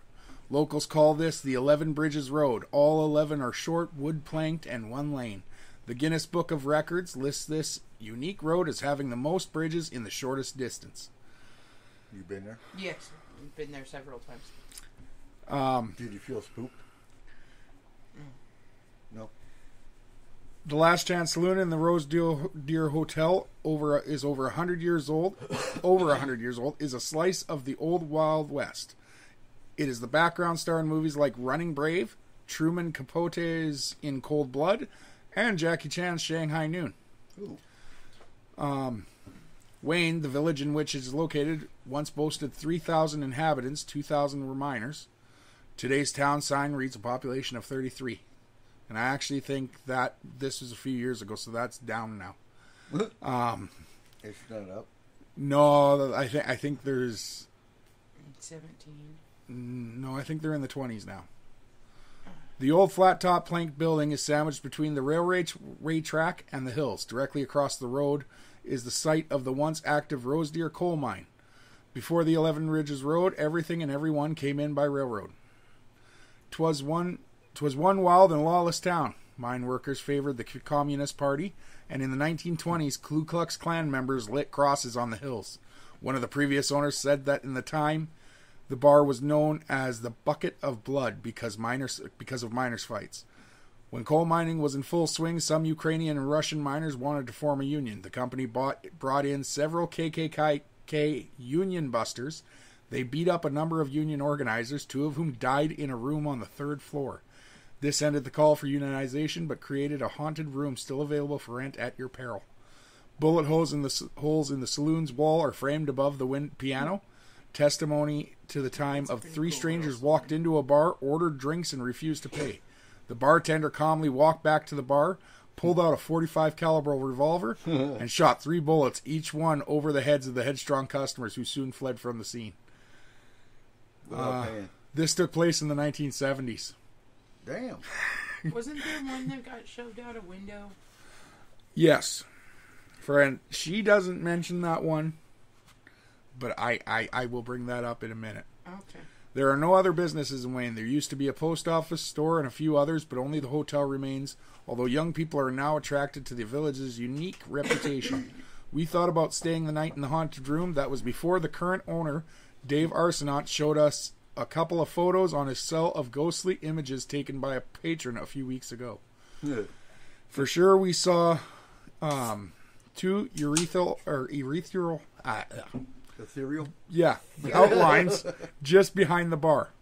Not to be outdone, the female bartender told us her paranormal story as we sipped bourbon like the old timers. While working the bar, she heard someone call her name several times. Despite her search, she never located the caller. When some of her bar help also mentioned they heard her voice calling them, and she wasn't on the premises, they each chalked it up to another visit by the ghostly Aras. So that's by Heather Rath. Friend. So those two union organizers, when they were beat up, one of them was actually thrown out the window. By the KKK? Yes. See, and that baffles me. I didn't know we had the K. Well, I've heard it before, but I didn't know we had the. I forget you've got the KKK that actually was in Canada. Yes, and actually, Drumheller is one of the. Drumheller was one of the mainstays of the KKK in the Canadian wilderness. And they're still there. We're not going to talk about that, but friend, She's a nice lady. on the day that it happened, a lot of visitors claim, including me, to have seen or heard the window break and a man scream. That would, yeah, and that would make sense because that would be residual. Is there a certain time or date, or does this happen? It's on the It's day that in he the died. evening on the day that it Okay. happened. So yeah, Friend. that's residual. And I have pictures on, like, somewhere of me as an 8-year-old with my finger in the bullet holes. Friend, we used to go there when we were kids for sarsaparilla and burgers. Cool. Friend, well, Mom and Dad didn't drink sarsaparillas, but hey. It is now home to one of the biggest biker rallies in Canada. So the Canadian version of Sturgis. Sturgis. Yes, it is held by the Hells Angels. Okay. One of the greatest events in the world. Yeah. So, but it's one of those towns where With there's a not a lot to it, but you can Uh-oh. feel the history as you walk through it. You should tell him about the other one in Canada. Which one? I think he's got that Banff already. Springs. Oh, I'm going, Kayla. I've still got 5. Well, I've got 4 we now. got, now. like Yes, I know. 20 minutes. So next, we're gonna go to another part of Alberta. Holy crap, that's a lot bigger than it should be. Hold on. There we go. Alberta, yeah. There is a beautiful area in southern Alberta and BC called Crow's Nest Pass. Shit, I've been there too. No, you haven't. No, I haven't been to Crow's Nest. No. I've been to Frank's. No, you haven't. Which one was I at? Huh? Rogers. Yes, you were on Rogers Pass. Okay, sorry. I'm so, blah, blah, blah. So, Crow's Nest Pass is home to a lot of history. The pass itself is littered with old coal mines. And I have 3 stories from there. The first one is called Lost Lemon Campground. 2 American prospectors, a man known only as Blackjack, and Frank Lemon, a.k.a. Lemon, allegedly found gold in a small stream running through the area. Fearing his partner would betray him and reveal the information, Lemon murdered Blackjack and blamed his death on a local Aboriginal tribe. That bastard. Lemon then disappeared shortly before his crime was uncovered, but anyone searching for the gold in the area since that time is said to fall victim to the hand of Lemon's ghost. Today, campers can stay at the Lost Lemon Campground, but local legend advises to look elsewhere to find a fortune of gold. Friend, Oh, hell no, we're gonna go find that gold. Let's go panning. I've got 2 pans at the house. the second one is the ghost of Monty Lewis, One of the most widely accepted ghost stories of the town of Frank is the tale of Monty Lewis, a popular prostitute in the early 1900s. The local madame had a fondness for extravagant jewelry and wore it at all times, even to bed. One morning she was discovered murdered in her home and had been stripped of her trademark jewels. The townsfolk accused and hanged a newcomer to the town just before Monty's lover confessed to the crime. Oops. Monty's spirit is believed to still wander through the town, bemoaning her early death and luring lost hikers away from the safety of the trails. Crow's Nest Pass's long and sometimes horrible dark history yields many more folkloric tales and stories of spirits and hauntings, and residents continue the tradition of recounting the tales to visitors who dare to ask. Cool. Friend, the third one is my second favorite place that I've honestly ever been in Canada. It's called the town of Frank. Well over a century later, spirits are said to be wandering the debris field, searching for their lost friends and loved ones. Some visitors have reported feeling uncomfortable in the area, followed by cries in the wind and unexplained lantern lights at night. Well, you didn't explain what they were looking for. Oh, sorry. He's not done. He's not done. The site of one of the most notable events in the history of the past, Frank Slide, left a deep scar on the landscape. On a chilly spring night in 1903, the town of Frank felt the ground tremble as the side of Turtle Mountain came crashing down on a sleeping town. Between 70 and 90 people were buried by the landscape, and their remains were never recovered. Mm-hmm. Now, the first time I ever visited Frank Slide, I was 8 years old. And the interpretive center that they have there, although they try and fill it with a lot of joyous tales and happy things, it's still very somber. But it wasn't until we actually went walking the trail that they created over the debris, even at 8 years old, it brought tears to my eyes. Mm-hmm. You could feel the people underneath you. Reminds me of Oso. Yeah. A much Absolutely. smaller town. Much smaller town, much bigger mountain. Yeah. Higher death count. Mm-hmm. So Kayla knows the difference when I first met Kayla, she said, "We have mountains here in Washington." Mm-hmm. And I laughed and I said, "No, you don't. Those are, You have hills. Mountains are fucking babies, dude. In comparison to like Banff and shit. Oh yeah, if you look at Mount Baker, Rundle, which is one of the smaller ones in Canada or in the Rockies, it's its daddy. Dude, Sunshine and the Big Three. Oh my god! So I couldn't even see. I was like, "What is that?" I was like Jack and the Beanstalk, staring at the beanstalk on this. Literally, if you imagine the back of a turtle shell, which was what this mountain looked like, half of its shell fell off. Right. And the entire valley felt it as all of that rock came tumbling down. Some boulders the size of houses, some the size of Volkswagens. As it came down and went 3/4 of the way up the other side of the mountain, and then came back down again. Friend, what caused the slide? Was it just Turtle Mountain is one of those ones that is directly on a fault line. Okay. But it's also on its own fault line, so it moves. Almost 1 meter every 10 years. That's why they call it Turtle Mountain. Cause it yes, moves super it slow. moves so slow, but it does move. Okay. Now, the area of Frank, the reason these towns were there was because of the coal mines. And so when they say there's unexplained lantern nights at night, that is believed to be the crews looking for the miners that were in the mine that night. That were buried. And that would make sense. No. It reminds me of the Brown Mountain Lights. My favorite story from there is about the baby. I want to do that one last. Okay. Because there's one more thing I want to mention.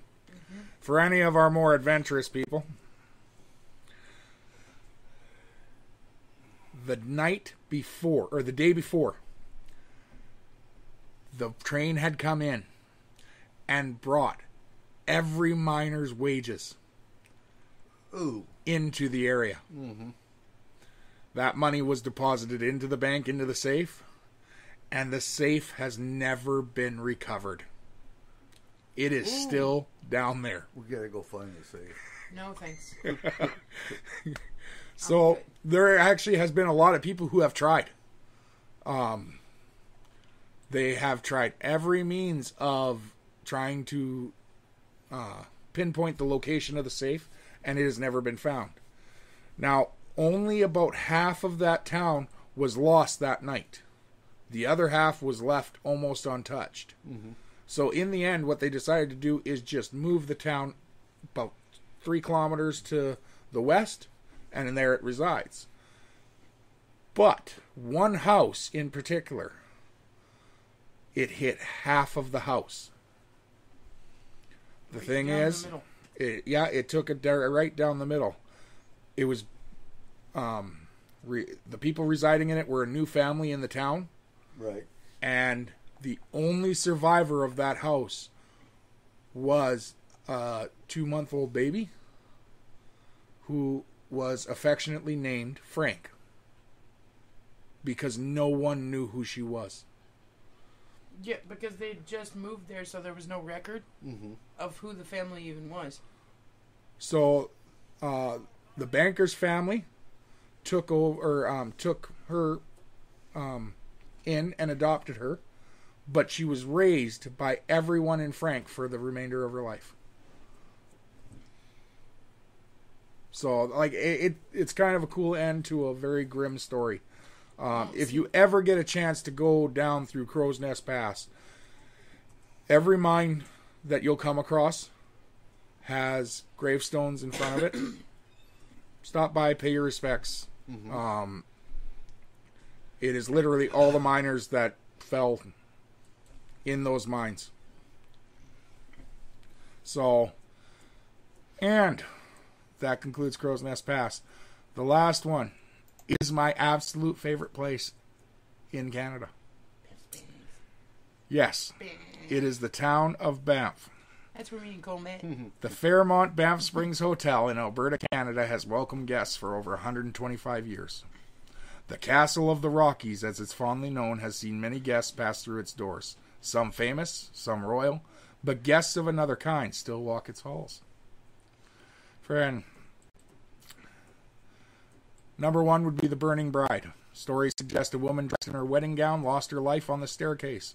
There were candles on the stairs when the bride was walking up to them, and when suddenly her dress caught fire, in a panic she tripped and fell down the stairs, dying of a broken neck. Many people have reported seeing her ghost in a full wedding gown, often dancing in the ballroom. Guests and staff have, in some cases, witnessed the flames from her dress as she dances. Others have seen the woman on the staircase where she lost her life. Staff members have also reported strange noises coming from the bridal suite, even when the suite is vacant. Friend, where is that one? Sam the Bellman. He's one of my favorite. Okay. Sam McCauley, a genial old Scotsman who was head bellman during the 60s and 70s, has been circling around the hotel since his passing in 1975. Supposedly Sam is a helpful sort of spirit, and most stories involve him mention some service he's provided to staff or guests. One incident involved 2 elderly women calling the bell desk for assistance after they found their key would not work. The regular bellman was occupied with other duties and didn't respond for 15 minutes. By the time he arrived at their door, it was unlocked. One of the women said that an older bellman in a plaid jacket matching Sam's description exactly had helped them. Banff Springs Hotel. Other stories, including guests seeing Sam haunting his old office, now a guest room, on the mezzanine floor, as well as seeing apparitions and feeling cold spots on the 6th, 7th, and 9th floors of the hotel. This hotel has 670 rooms. 671. Friend, no, it doesn't. It has 670. Because room 873 does not exist. This room was reportedly the scene of a tragic murder of a family. Its door has since been bricked up and made to look like the rest of the wall in the hallway. Guests have reported seeing apparitions outside this room, possibly members of the family that reported to be murdered here. And also, if you are in one of the adjoining rooms, you will hear murmurs from that room.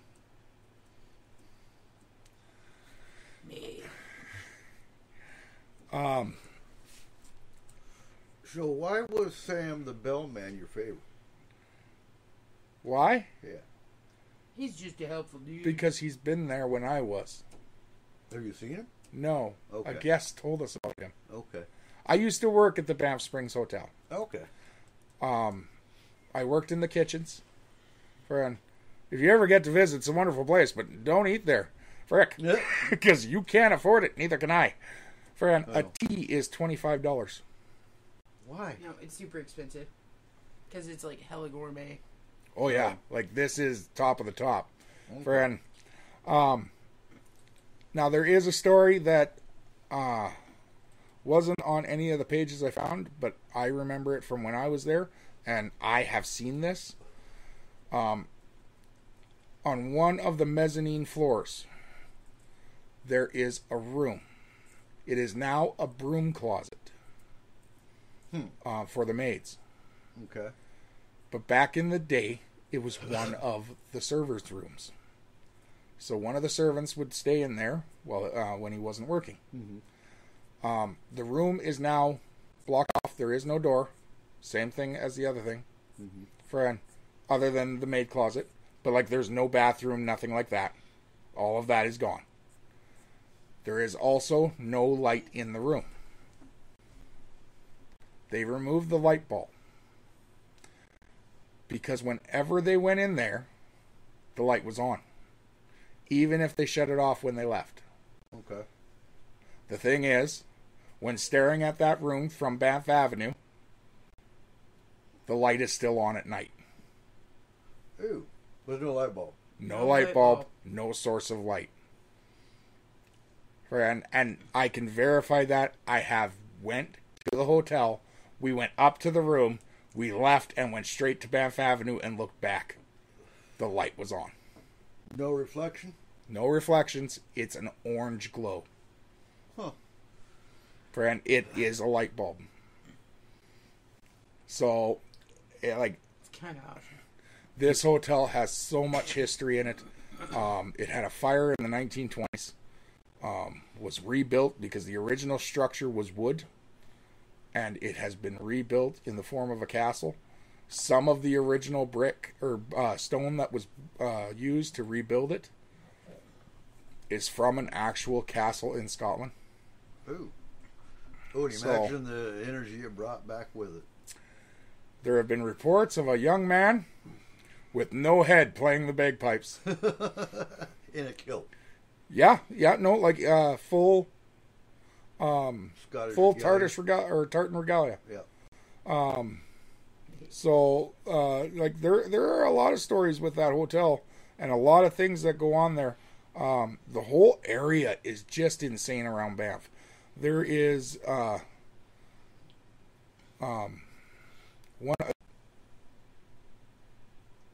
We're having an earthquake. Earthquake.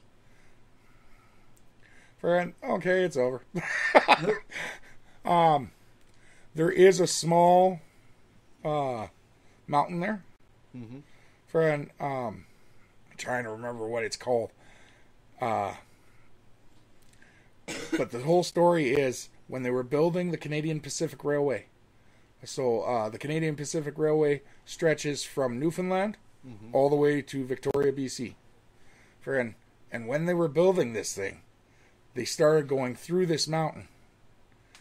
And the way they used to do that is they would send Chinese immigrants in with dynamite and have them blow it while they were still in there. Oh, you told me about this story.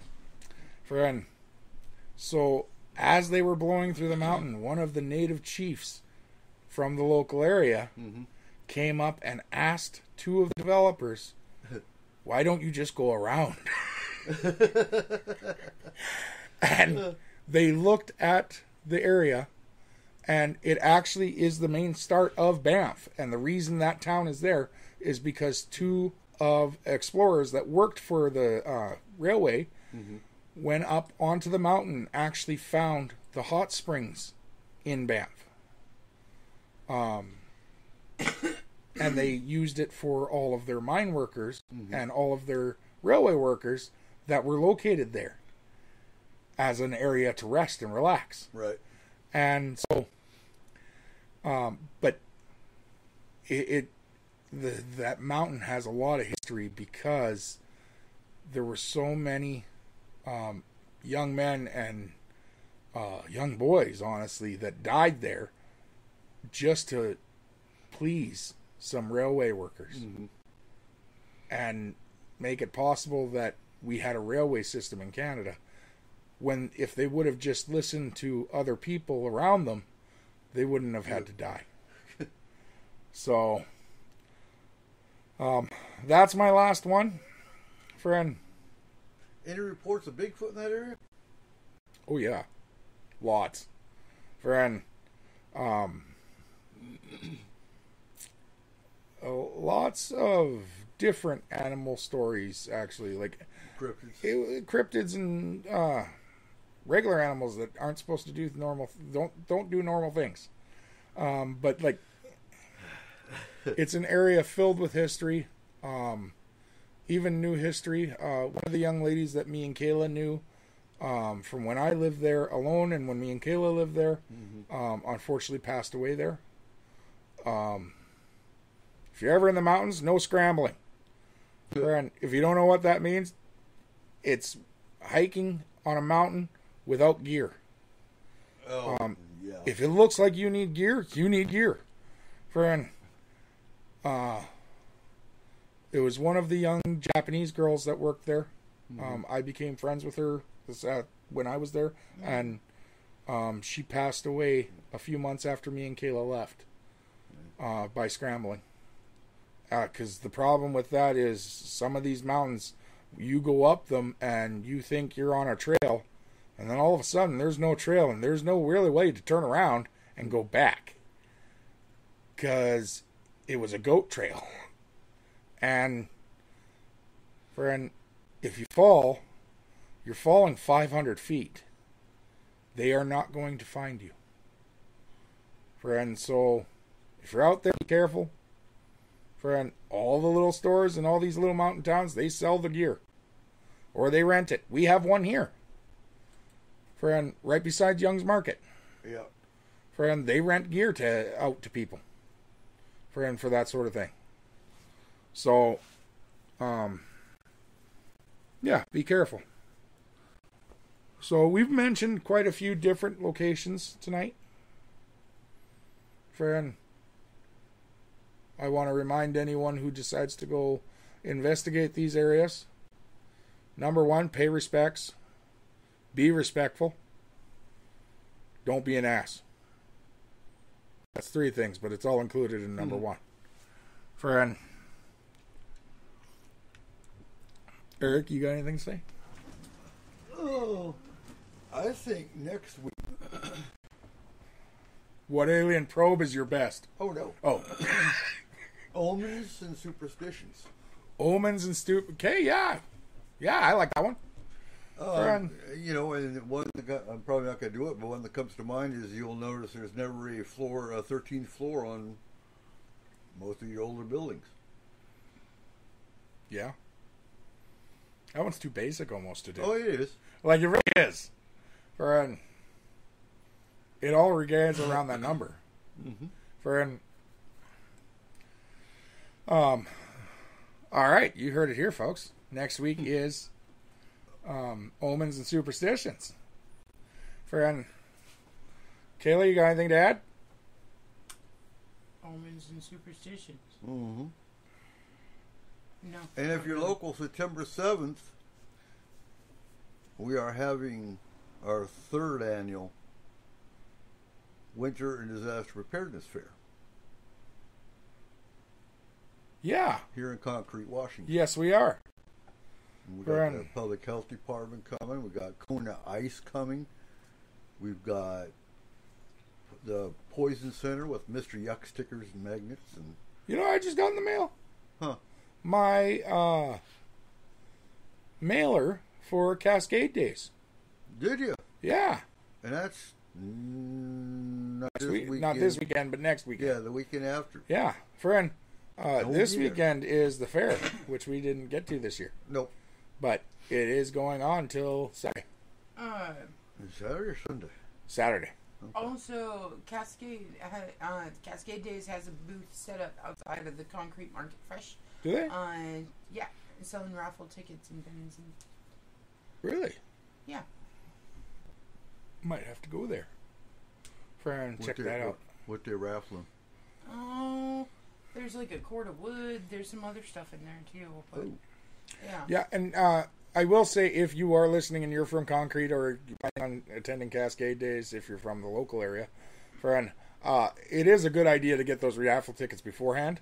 Mm-hmm. So make sure you go visit Kayla at Concrete Market Fresh, because that booth is pretty full of people trying to fill out those raffle tickets when you're there. When I went last year, you almost feel like an annoyance sitting there filling out your name and phone number on everyone. Well, and what is it called? The Sasquatch Conference is coming up. Yeah, August 27th and 28th of this year. Friend, that'll be a great event. Friend, I got a lot of good stuff at last year's. Oh, the stickers. Stickers. You got to check the vendors out. The vendors are always awesome there. Friend, I wish the food vendor would have been there on time, but hey, what can you do? Friend, Right. Yeah, you know what? I'm going to say it. It was a local native food vendor, and obviously he was on frickin' native time, so friend, he showed up right as lunch ended. Yeah, he did. Yeah. Friend, which sucked, because he was serving Bannock burgers, and I really wanted one of those. Friend, and fry bread tacos. So, but with that, ladies and gentlemen, we're a little bit early tonight, but that's okay. We've got 3 minutes left, and I think we're going to let you go and head back into the bunker. What do you think? Yeah, it's kind of rainy. Bunker, Friend. debunk, bunker, debunk, bunker. Yeah. No debunking. Not right now. Debunker. Friend, it is not debunker. We are not calling that. Come on. Oh, come on. We are not. That was Hitler's bunker. His was debunker. Right. No, Debunker. Oh, what was it? Go ahead. no, Yeah, exactly. I'm done with you. Shut up. All right, guys. Seriously. Have a great week. Yeah. We'll see you next week. We'll see you next week. Don't forget to join us on Instagram and Twitter and Facebook. Give us a like. Give us a follow. Friend, make sure you join our Discord channel. Friend. All that fun stuff. Yeah. Friend, other than that, we'll see you next week for Superstitions and Omens. Omens. Omen. It will be fun. The omen. Oh. Say goodnight, guys. Good night, guys. Data transfer complete. System malfunction. Please evacuate immediately. Program terminated.